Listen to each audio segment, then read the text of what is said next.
This is Counterpoint. Just 10 years ago, rich natural gas deposits were found off the coasts of Israel and Cyprus, a potential game changer for European energy security.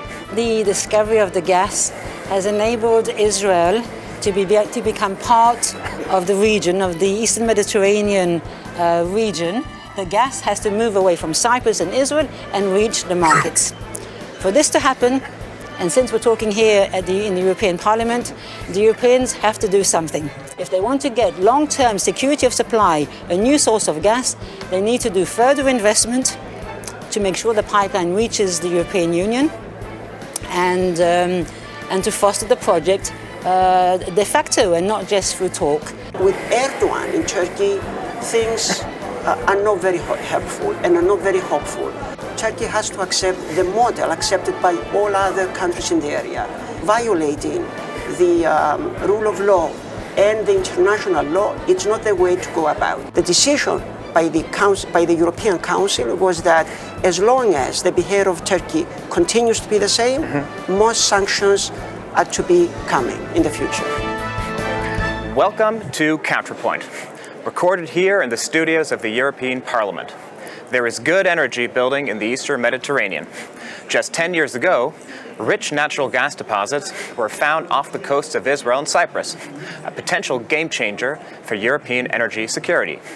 Plans for a $7 billion Eastern Mediterranean pipeline could deliver the gas via Greece and Italy to Europe and help diversify the continent's energy supplies. Here to discuss deepening energy cooperation among the trilateral partners, Cyprus, Greece, and Israel, its potential benefits for all of Europe, and how the EU can play a role in making it all happen, I am joined by Costas Mavrides, member of the European Parliament from Cyprus, and Gina Cohen, energy consultant from Israel. Ms. Cohen, perhaps turning to you first. Perhaps you could give us an idea of how much natural gas we're actually talking about, and also give us a quick rundown of the recent events and developments in the region. So to date, between Israel and Cyprus, there has been 1,500 BCM, billion cubic meters of gas discovered. To put this into the context of the European Union, the consumption here is 450 BCM a year. There's a potential for another at least 1,000 BCM in Israel to be discovered and another similar volume in Cyprus. So if most of this gas were to go to the European Union, it would be enough for 4 or 5 years of supplies to come to Europe. These are significant amounts of gas, and this is why we're here to discuss which and how of this gas could reach the European Union and what needs to be done to achieve this. Perhaps you can enlighten us about the recent trends and events regarding the potential building of a pipeline and the cooperation between the partners. Okay, so Israel has decided that it needs to preserve about 50% of the gas that it has discovered. So about 500 or 1,000 BCM that it has discovered needs to stay in Israel to convert the coal stations to gas. The other 500 BCM and the 1,000 BCM that is yet to be discovered, plus all the gas from Cyprus, all that gas could go to Europe. It could reach Europe in a number of ways. One of the ways it could reach Europe is, as Cyprus and both Israel are promoting, is to build a pipeline between Cyprus and or Israel to Egypt. In Egypt, there are facilities, there are LNG facilities. Those are liquefaction facilities that can take the gas in its natural form, liquefy it, and then you can ship it over to the European Union. This is one way of bringing the gas from Cyprus and Israel to Europe. And the second way is a project which is supported by the European Union. It has been approved as a project of common interest by the European Union, and a budget of about 35 million euros has been donated. And this is the pipeline which would run about 2,100 kilometers between Israel, Cyprus, Crete, Greece, and then into southern Italy. It will take Israeli and Cypriot gas, about 11 billion cubic meters a year. 1 would go to the Cypriot island and 10 would go on to Europe. It's a pipeline which would cost about 6 to 7 billion dollars. And it's in its initial stages of doing the feasibility study. And quite a bit needs to be done to bring this project to fruition. A lot has to be done by Cyprus and Israel, but a lot has to be done by the Europeans to make this project feasible. Thank you. Mr. Mavrides, I'd like to ask you, you are a member of the European Parliament. You chair the political committee of the Mediterranean here in this House. What's your assessment from Cyprus and from working within Parliament on the prospects of deeper energy cooperation, specifically on natural gas, between these three partner countries and Europe's role in all of this? Yeah. Moving a little away from the technical aspects and getting into geopolitics and EU politics, I would say that energy security is a top priority within the European Union. And in effect, what the European Union wants to do is to have some strategic diversification of the resources, especially. And the Eastern Mediterranean can play a key role, given the discoveries already there, but also the potential for new discoveries. And at the same time, though, as a EU, we realize that security for EU is dependent also not only on diversification of energy resources, but good neighborhood relations, prosperity for our neighborhoods. And that's why the Eastern Mediterranean can play a model for cooperation between countries within the European Union, such as Cyprus, Greece, Italy, and others, and countries outside, Israel, Egypt, and more. Of course, Michael, I have to state it very clearly. Just like any other supranational project, we need for the partners to accept some common rules and at the same time to have some common interest. The common interest, the common commercial interest is there. Energy is a strategic product. It's not just like any other product. Common rules have to be the international law, especially the law of the sea. That's why I see this as an opportunity, but at the same time we have risks in the area because not all countries in the area would accept this model of cooperation with common rules. I think, though, that going back to the good news again, is that recently we have the first commercial consortium having an agreement with the Republic of Cyprus to go ahead with exploitation. And I think that the relations between especially Cyprus, Israel, and Egypt, and Greece would get more deepen and more rely and expand in other aspects beyond the energy in terms of trade, but also in terms of security matters.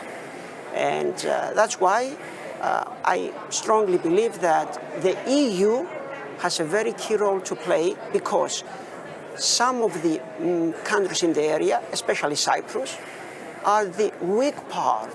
That's why we depend on this trilateral and not only trilateral, but corporations within the European Union to give us the financial support and the political support to move ahead in the future. Thank you. You touched upon the various actors in the region. One of them, perhaps, if you will, the elephant in the room, is Turkey.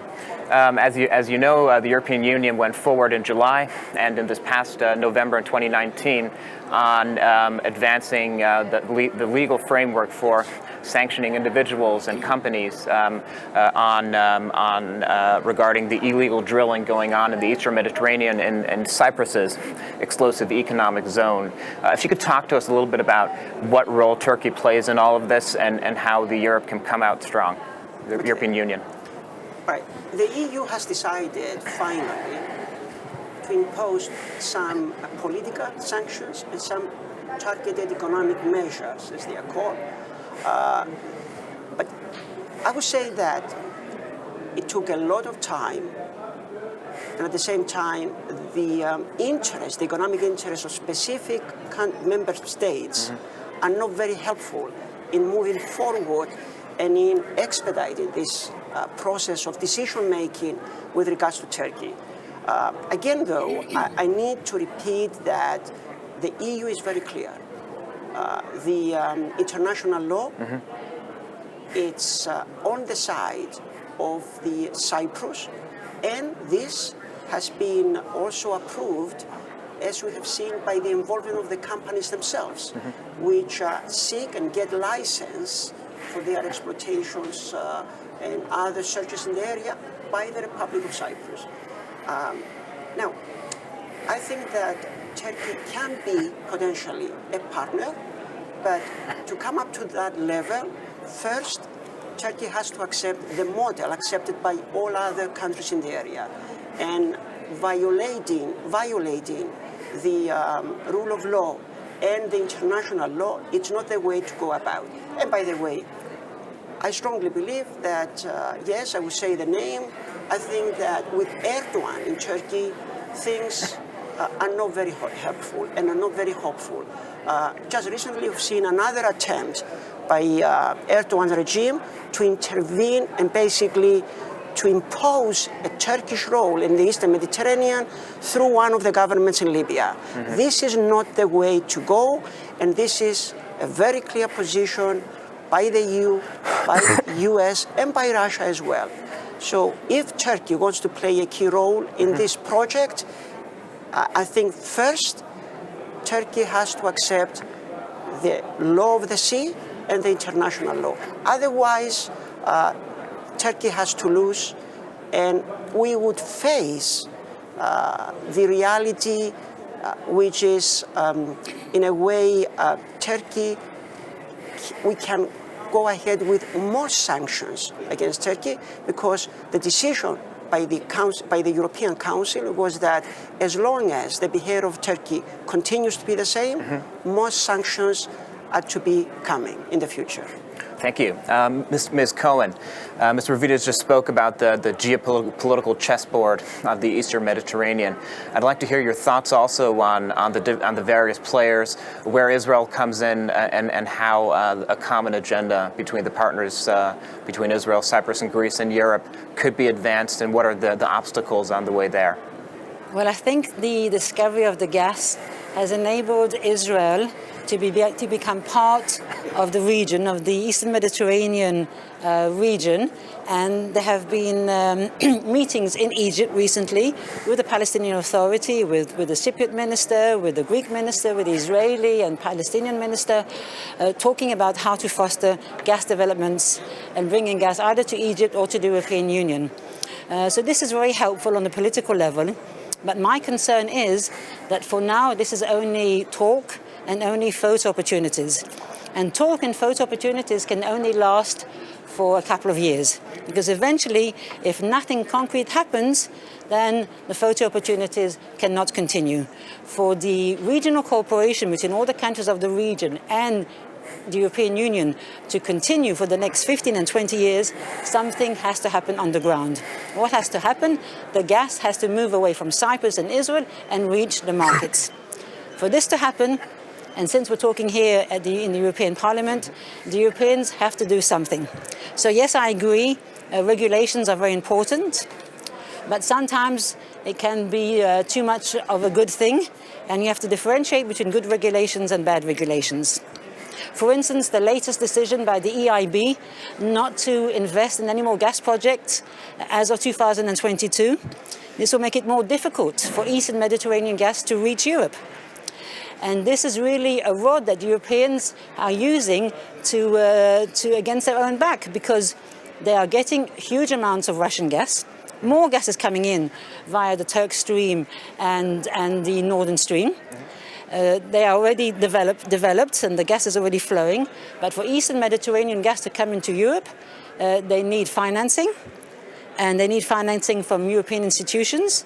And this has put a strong hurdle for this development. There are other issues that Europeans can do, and I'm happy to discuss it if you want. Please do, by all means. Well, for instance, the Europeans have to make sure there should be no double taxation between Europe and Cyprus and Israel.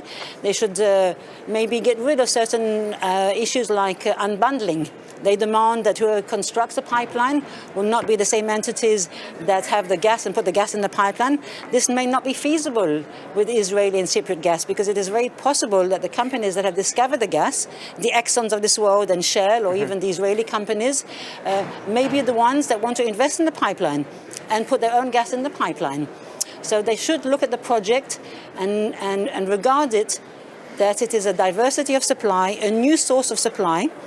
The gas in Cyprus and Israel is very good quality gas. It is 99.5% methane. It has no sulfur, it has very low emissions.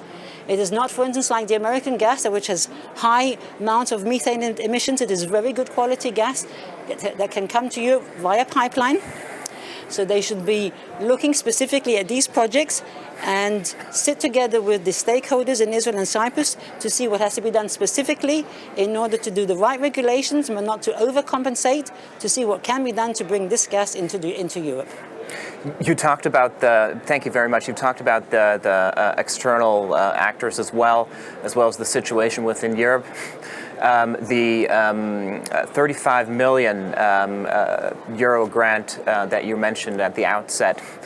Can you maybe give us an idea of, in relative terms, how that translates into political commitment, and how perhaps within the European Union there are some member states more eager, some less to advance the project?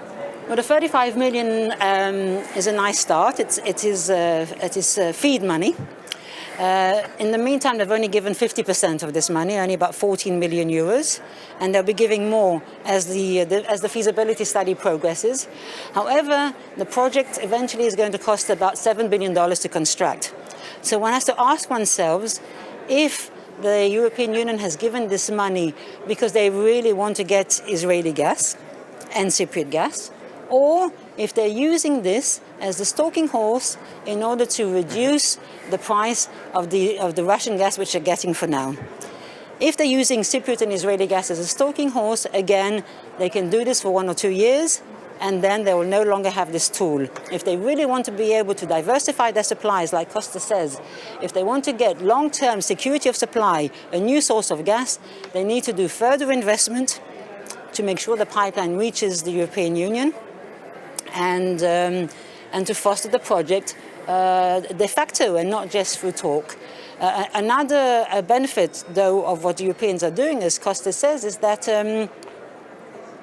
it can help to foster regional understanding within Cyprus, Israel, even Lebanon, Egypt, and Turkey eventually. So that is a benefit for the Europeans. If there's peace in our region, that's an extra benefit. But again, for all this to be sustainable, the gas has to eventually start to flow from the area to the European Union. Thank you. Mr. Mavrides, I'd like to move on to the trilateral summits that have been held in brief. Please, by all means, before go I ahead. move to that, I'd like to make a very short comment. Just to continue on what Gina has said regarding the evaluation of a pipeline of projects like that, I would say that in a normal environment, a business decision is based on expected gains and risks. But when it comes to the area that we concentrate our discussion now, the Eastern Mediterranean, and with the behavior of Turkey, unfortunately, the companies and the EU have to take into account the political risks. And we don't want to get into a scenario where Turkey can control, an Erdogan regime can control, in a way, blackmail the European Union with such an important strategic matter. That's why, yes, indeed, a few years ago, EU would invest more politically and otherwise in having a pipeline, perhaps, or not precluding having a pipeline through Turkey. Not anymore. I can tell you that all the political discussions and dialogues and the business focus now is on having a route, just like described by Gina, from Cyprus to Greece and further to the European Union. And I think this is something to stay as long as Turkey remains in its neo-Ottoman policies, which would endanger the whole area in the region.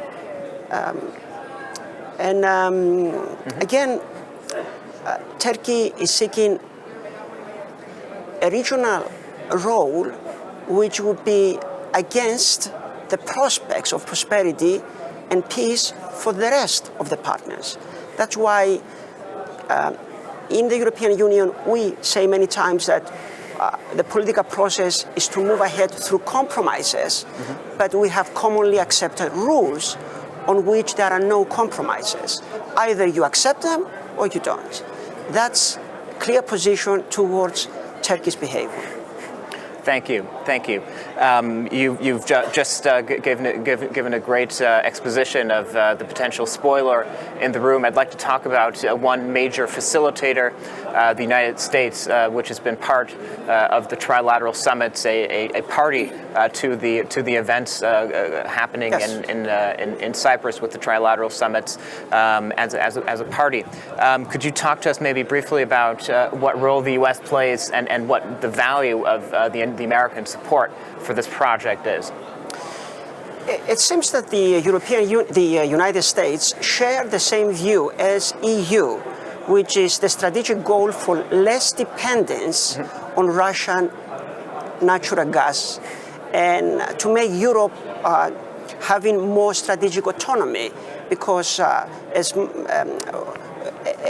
we are now, it is very clear that we need more energy, and at the same time, we don't have other supply resources. And if we are going to depend more on the existing resources, it means that we will have more dependence on Russia. Now, as far as the US, it is very clear that the US wants Cyprus to go ahead, but with a cooperation with Israel, Egypt, and other countries in the area. The big problem, though, remains the militarization of the differences by Turkey. Something that no other country would like to proceed. We want to remain and solve our differences through peaceful means. I think, though, that the US, and especially the EU, but I would say France also, has a key role and a presence now, as we speak, militarily in the area. The wish of all of us is that we will solve the problem without any more confrontation. And EU, I strongly believe again, that can, if they wish, in the EU, can impose much stricter sanctions on Turkey, because just looking on the exports of Turkey, which more than 65% are towards the European Union, it means that our leverage economically, it's much more than what we have seen so far when it comes to Turkey. I think we can, in a way, destroy Turkey's and Erdogan's economy if we wish to do so. And if we don't take any more measures, in a way we help this regime in Turkey to entrench its power. And it's becoming a danger not only for the people in Turkey, as we have seen in the last few months, it's a danger for the countries around Turkey, in Syria, for example, but also it's becoming more of a hybrid threat through the migration issue towards the European Union. So many issues are interdependent whenever we speak about energy projects. And that's why, again, I repeat what I have said at very early during my first statement here, that just like the European Coal and Steel Community Agreement in 1951 created the prospects with common rules for what we see now we are very proud of as the European Union, I think that with political dialogue and will, we can have and build something in the Eastern Mediterranean, where energy would be the cornerstone for this cooperation. Thank you. Can I comment about the US? Please, by all means. I was about to ask you, Okay. but great minds, as you know. So the US, I think one has to be a bit careful and not be too naive about the US's role in the Eastern Mediterranean gas to Europe, because yes, they come to the meetings, and yes, they support the EMGF forum, that is the forum in Egypt, and they support the Poseidon project, which is the project to build a pipeline between Israel, Cyprus and Europe. And they support this for the reason that indeed they want to counteract Russian gas. However, my view is that their main interest, or their secondary interest after counteracting Russian gas to Europe, is to bring American LNG into Europe and not to bring Eastern Mediterranean gas into Europe. So the Europeans have to be a little bit careful that they're not being played by the Americans, and that the Americans, their main interest is to get LNG. America now has a capacity to export 55 BCM of gas per year. They want to export it to Europe. This volume is going to double between now and 2024. So the US's role is to keep as much Russian gas out of Europe, and its second goal is to bring in as much American gas into Europe, but they're not actually going to be doing anything very active besides talking to bring Cypriot and Israeli gas into Europe, and it's up to the Europeans to make a stronger move to get the gas into their shores. I find this very interesting. This is the first time I hear this view, and I think, yes, we should consider it in our decision making, especially here in the European Union. But I would say also that the involvement of American companies, in a way, is not a guarantee, but it's an investment on the part of the Americans that they would align with the EU interests, which are to exploit as quickly as possible the natural gas in the Eastern Mediterranean. And by the way, Gina mentioned before the environmental issues, which I like to comment too, that we are very much concerned as EU, but also as European southern countries, which we feel first the climate change. That is why perhaps expediting the exploitation plans is in the best interest of all, including the environment, because we have to create an environment of balance and realistic projects in exploitations, considering the environment risks as well. And I entrust that the European Union will have a balanced way of managing environment issues and energy needs as well. Thank you. Well, I'm afraid that's all we have time for today. Thank you, Ms. Cohen. Thank you, Mr. Mavrides. And thank you for tuning in to Counterpoint.